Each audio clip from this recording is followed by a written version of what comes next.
I know it's ridiculous, but I think I'm more nervous for this than getting my colon and rectum removed. I know.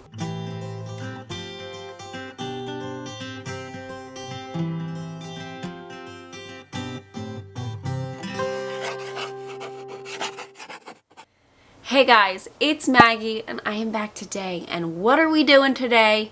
We're prepping to get our wisdom teeth taken out at the age of 32. Why it has taken me this long? Well, okay, so when I was a teenager, I definitely had my wisdom teeth and none of my dentists ever said, you need to get those babies out, even though they're all impacted and one of them is growing this way instead of up. I don't know. It's time. We finally went back to the dentist after a number of years of not going, and that was tough enough as somebody with a lot of dental anxiety. But we're here and we're gonna get it taken care of and we're gonna come out on the other side hopefully better and ready for life. I know that's ridiculous. I've had so many surgeries in my life and I'm pretty good at prepping for them. This one though, it's like I have to take the knowledge that I had from previous surgeries and try to adapt it for this because this is in my face, all right? I'm used to abdominal surgery where really I have a lot of trouble moving around. Thankfully, that won't be the issue here, but eating and drinking will be an issue, and because I live with an ileostomy bag and I kind of deal with chronic dehydration and I'm breastfeeding and I need nutrition, I'm freaking out a little bit, okay? So today I'm going to share how I'm prepping for this surgery, or at least trying to. I am having this done under general anesthesia. I won't be aware, thank God. So the first thing I'm really thinking about is the logistics of the day, leading up to it, and then the aftermath as well. So we have a daughter, we have an 8-month-old, and the way that the office told me to do it was to have my husband drive me there and back. Obviously, I'm going to be under anesthesia and drugs and whatnot, so that's going to be necessary.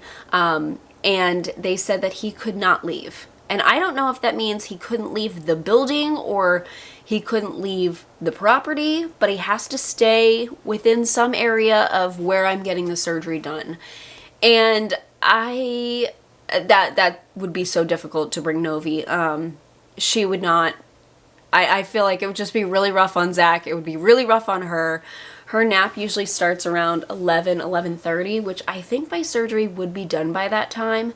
They want me there at 8:45 with a 9 to 10 surgery slot time. But still, I'm like, you know what? Rather than have Zach stress about taking care of her and keeping her happy, and then also having to get me in the car when I'm, high as a kite, let's see if we can find somebody to watch her. So a friend from work, of Zach's work, his wife is actually going to watch Nova, and she's met her before. They're really friendly, and she's used to watching kids, so Nova's in good hands. Now, because we are having someone watch her, I have to prep all of Nova's stuff too, not just for myself, not just for my husband. I gotta make sure that she's all good. So I'm thinking about what to pack in a bag for her. Obviously, I'm not gonna go crazy, but some extra breast milk, bottles. I'm thinking about an extra outfit, diaper change, things of that nature. Probably a few toys to keep her entertained.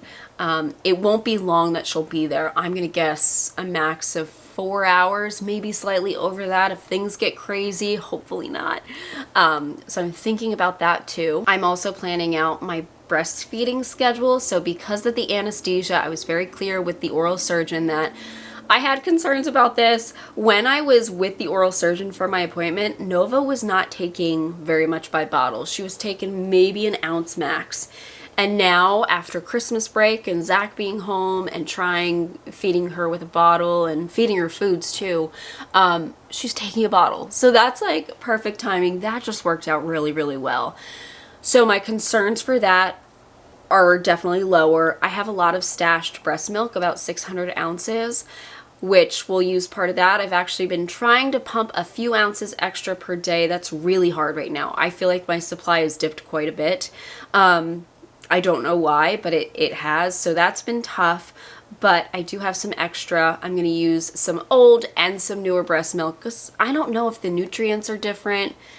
I know your breast milk is supposed to change with their needs, so I just, for the 24 hours that she's going to need it, I'm going to do half old, half new. What I'm going to do is I'll feed her overnight. That's what I've been doing for the last few weeks. Feed her around 3 a.m., feed her again right before we leave, so that'll probably be around 8 a.m., and then I'll have to pause. We'll go into surgery, I'll pause for 24 hours, and then just pick up the next day and start again, and hopefully we're all good. It's only 24 hours. I'm just hoping, I don't think it should impact her because now she's taking the bottle and me, so hopefully that's fine. But it's, you know, it's just a little tiny bit of stress, but it's definitely, I feel so much better about it because she is taking the bottle and because it's only 24 hours. I thought it was going to be a few days. Also, I'm just going to set my clothing out. I'm going to set up everything that I need to bring with me the night before so I don't have to worry about it. They want me in a t-shirt, so I'm assuming I don't have to change into a gown or anything like that. That's what I usually do with surgeries. So just in a t-shirt. It's winter. I'm going to bring a thick cardigan, something that I don't have to pull over my head, that I can just put on real easy. And I thought I would tell you guys this because I know this was a big stressor I've been bringing up a lot. I've been very worried about the cost of this. And when I called the oral surgeon, let me tell you how she called. She called at 4:56 p.m. Okay, their office closes at 5 o'clock. I have my phone on Do Not Disturb 24/7 because phone calls and texts irritate me. I'm going to answer them on my time. So I saw it immediately though. I missed the call, but I saw it at 4:57. So I called back and they had left. I'm like, man. So overnight I was stressing like, oh my God, what is the cost going to be? I called first thing next morning, $364. Thank God. I thought it was going to be crazy. Here's the thing. So I found out about my dental insurance. We have a $1,500 max that they'll cover for me. I have a $25 deductible and they cover 75%, and I have to pay 25% once I hit my deductible. The thing about all of this though is I have to get a root canal done. That's going to be done in February, and I had the costs estimated to me by my dentist before obviously the wisdom teeth surgery. So the root canal is going to be more expensive than it was originally going to be. It was going to cost me about $1,600. Now I think it's going to be in the 2000s, maybe more than that. Maybe like $2,500. That sucks. So either way, it's like I'm going to wind up spending the money anyway. But at least right now, this is going to be $364. Unless something goes crazy. I'm hoping not. This one, I have to mentally prep for all of my surgeries, but this one is definitely a different mental prep because I am so used to surgeries leaving me having difficulty moving. All of my surgeries, except for my sinus surgery, have been abdominal. I've wound up with incisions on my belly, so I always mentally prepare for, you know, it's going to be difficult getting around for a few days. You're going to have significant pain. This is going to be pain in a different area. The oral surgeon actually does not provide pain medication other than Tylenol and Ibuprofen. She said she doesn't feel like it's necessary, which if I was in different circumstances where I was not breastfeeding, I'd be like, that kind of sucks. I was not planning on doing anything more than Tylenol and Ibuprofen because I want to be able to pick up nursing again immediately, you know, as soon as I can once the anesthesia is out of my system.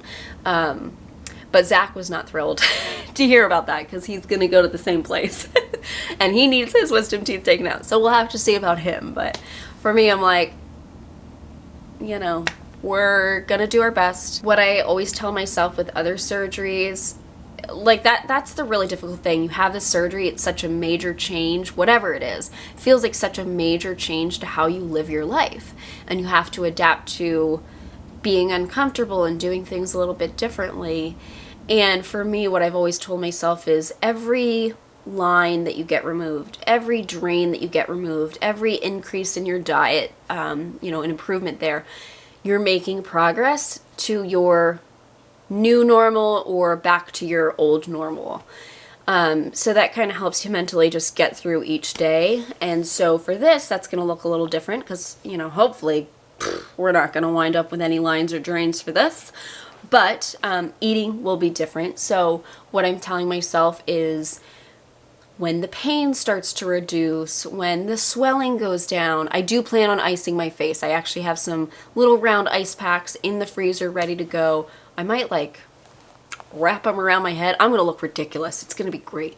But, you know, when the swelling goes down, when I'm able to advance my diet a bit, those are going to be my mental telltale signs to help me not go crazy, feeling like, oh, I feel so different. I feel like I'm struggling through life. That's the hardest part of surgery. It's not even always the pain that's the most difficult. Sometimes it's just you're shaken from your normal routine. That can be more difficult than pain. I'm also reminding myself mentally of the positives of this. You've been needing your wisdom teeth out for a while. They have cavities. That's not great. You're also dealing with some reoccurring sinus infections. You might be able to tell in my voice right now that it sounds a little funny and nasally again. Pretty sure my right nostril is having issues because of that infected tooth. Hopefully that goes away afterwards. Also, this is the next step in just getting my teeth into a really good condition and getting back on track with dental care. That makes you feel so accomplished. It really does. And finally, this is one of the things that I told myself. You need to take care of your teeth and get them back on track before you start trying for another baby. And I'm excited for that to happen. I'm really excited for that part of life. I know we have an 8-month-old, but I absolutely loved being pregnant. I love having a baby. It's the freaking coolest. So this is a step towards that.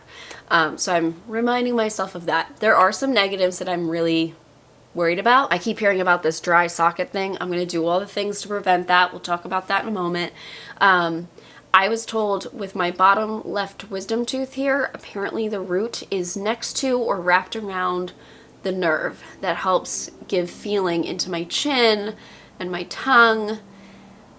And they said I have an 8 to 9% chance of losing feeling. And they said it could be temporary, it could be permanent.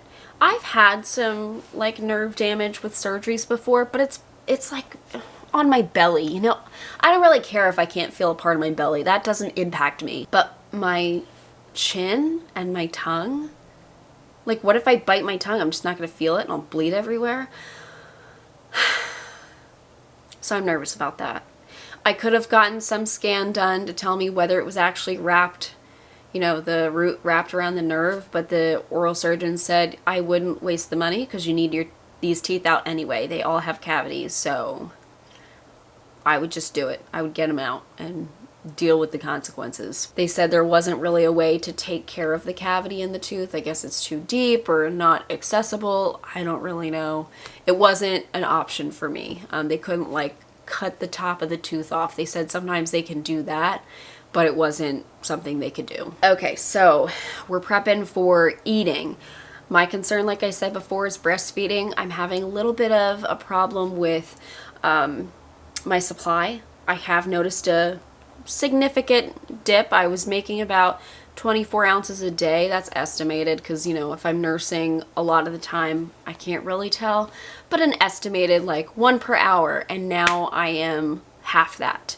I don't know why. I am using some of my frozen stashed milk. Could be this little sinus thing going on. It could just be stress. I've had a little bit of an increase in stress.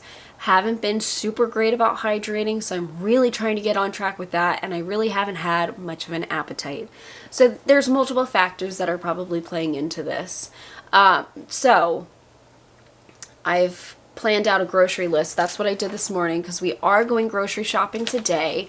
So let me share with you some of the foods that I will be getting. First thing I want to get is potatoes. I'm going to make some mashed potatoes. I make some really good mashed potatoes. So we're going to be having some of that. I'm also getting yogurt. I'm going to be so real with you. I don't feel like prepping a whole lot of foods right now.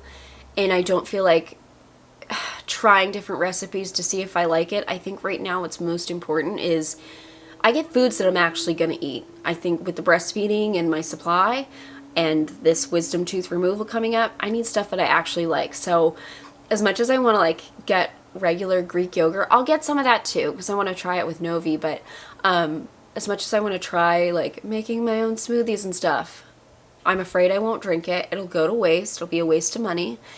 I won't get any nutrition out of it. So I'm going to get stuff I know that I like. I'm going to get these yogurt drinks that I really like. They're a little more expensive, but they're really good. I'm also going to get these green smoothies that, oh, they're so freaking good. I might mix some protein powder that I have into it. The protein powder that I like to use is called Drink Wholesome. Really, really good. And it's the most tolerable for me with an ileostomy. That's the problem, is a liquid diet with an ileostomy, not great. It's a really great way for me to get dehydrated. I need stuff to slow me down. The mashed potatoes will do that, but the Drink Wholesome protein powder is really good. I actually have an affiliate code. Let me put it below, or an affiliate link. I'll put that below so you guys can check it out if you're interested. I've tried a number over the years just with my Crohn's and stuff, and it's like, oh my God, everything races through me. So this stuff is the only stuff, if I mix it with a little bit of almond milk. Oh, I gotta add that to my list. If I mix it with a little bit of almond milk, I find that it actually stays with me. So I'm gonna get some of that, and then I'll also try to mix it into the smoothies, unless I find some protein smoothies that I like too. I'm gonna get some soups. I forgot to add that to my list, so I'll add that. Pre-made soups. I'm going to get pudding. A lot of you guys recommended pudding. I like tapioca, so I'm gonna try that. And eggs. I'm gonna do some scrambled eggs with a little bit of cheese on top. That sounds like it'll be good, nice and soft. What else? I thought about dinners. Like, I have a lot of dinners planned out here, even though I won't be able to eat most of them. I want to meal prep for us as a whole family, because Zach is only taking off the day that I have surgery. The rest of the week he will be working. So I want to make sure we're all prepped. He's fed so he could take care of me. So one of the meals though, bean burritos. I figured when I do my bean burritos, and I make the bean mixture, I use an immersion blender, so it winds up being really soft. I thought I could eat just that. I mix cheese into it, onions, things like that, but I immersion blend it. So that would be a good way for me to get some protein. So I thought I could eat that. And also, I'm gonna hydrate. I talk about Element all the time. That's my drink of choice when it comes to rehydrating. So the day before, that's really going to be my focus, because I'm assuming the day of, I'm just not going to feel up to it, or I'm not going to drink a whole lot. So that's what I'm going to use. And I have a big bottle that I use with a straw. It's a 50-ounce like tumbler, but it has a straw. I'm going to switch to a water bottle that's just a screw top where you sip from it, because apparently sucking motions, drinking from a straw can dislodge the clots prematurely and cause that dry socket.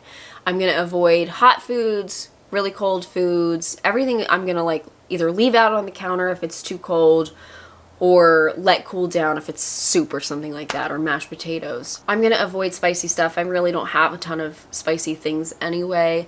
And then you can't have a lot of carbonated stuff, which I also like seltzers. Zach got me a SodaStream for Christmas. I didn't know that seltzer could taste stale, but it can. This thing makes the freshest. I love it, but I can't use it for the next week or so. Oh, it's good though. That seltzer from that SodaStream thing, it is crisp. Really great if you deal with a bit of nausea.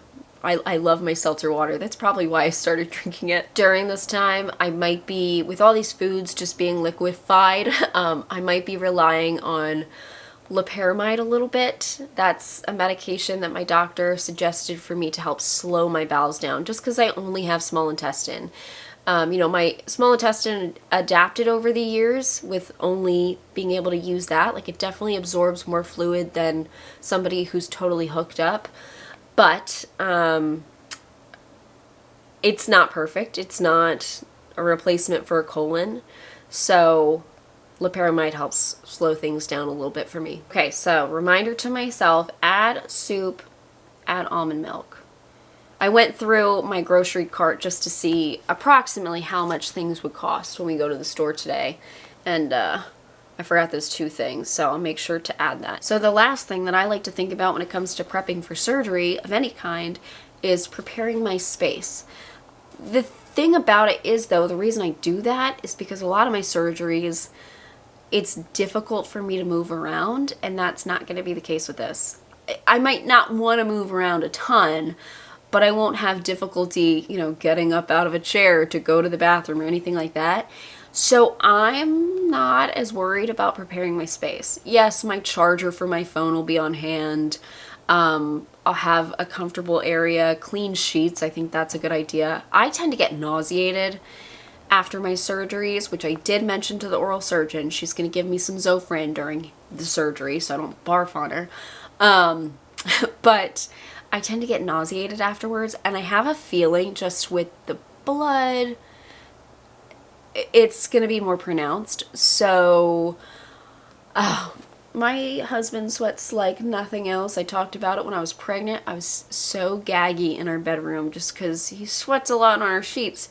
So I'm going to get clean sheets in the bedroom. I like even thinking about it, I want to gag. That's something I'm going to do. That's a little silly, but what else? Having my drink nearby, my water bottle, having chapstick. I use chapstick 17 million times a day, so that's already something I keep everywhere. The doctor might prescribe me Zofran for home, but honestly, I don't even know if my insurance will cover it because they didn't in the past. So I may just rough it out, or tough it out, whatever. The ice packs, of course, I'm gonna make sure that I have at least 4. So that way 2 of them can be chilling, 1 for each cheek, while I have, 2 on me. The one other thing that I'm really gonna make sure is all ready to go is my breast pump charged, all of the bottles, as many bottles as I can find in this house to pump with. I'm going to have cleaned and ready to grab, like as easy as I can make it for myself to pump. Because even though I won't be able to breastfeed during the day of my surgery, I still need to get rid of the milk. Because if you don't do that, then sometimes your body's like, oh, you guess you don't need as much. I won't make as much then. So I will be pumping every 3 hours during the day and kind of stick to my normal schedule at night. So we'll do that. I'll have all the bottles ready. I'm also going to have all of Novi's bottles that she drinks from. We use the Guli Cola bottles, but I actually use the Spectra Nipples with them. It's just what worked out best for Nova. That's what she uses and seems to like. I'm going to have all of those clean, so when Zach goes to feed her or myself, it's just ready. It's just ready. I'm also going to bring up some of the frozen breast milk from our downstairs freezer, put it in our freezer up here so it's easily, take it out of the freezer, put it in the fridge to thaw. Actually, another thing, I'm starting to think about how am I going to keep Nova entertained if I'm like really not feeling great and Zach is busy.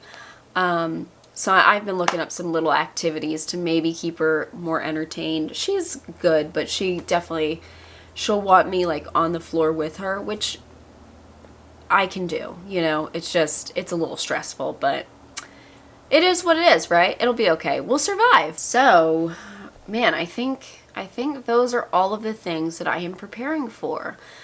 Really not looking forward to this, but we'll be okay. Like, this is part of life. I'm not the first person to get their wisdom teeth removed.